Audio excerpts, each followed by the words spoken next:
Johnny Hinton, Vice President, Local 574 of the Savannah Professional Firefighters Association. I want to talk to you briefly about fire extinguishers. Most people may have one, but some of you may not, and some of you may not know how to use them. Very simple instructions are on the extinguisher themselves if you don't remember this, but to begin with, keep one in your kitchen. It is advisable, as most structure fires are kitchen fires, but keep one in your kitchen. In the event you do need it, there's a simple phrase: PASS, P-A-S-S, pull, aim, squeeze, spray.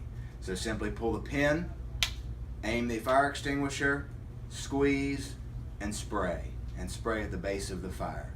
Very simple, but people in a panic can forget it. Again, the instructions are on the side, and always remember PASS.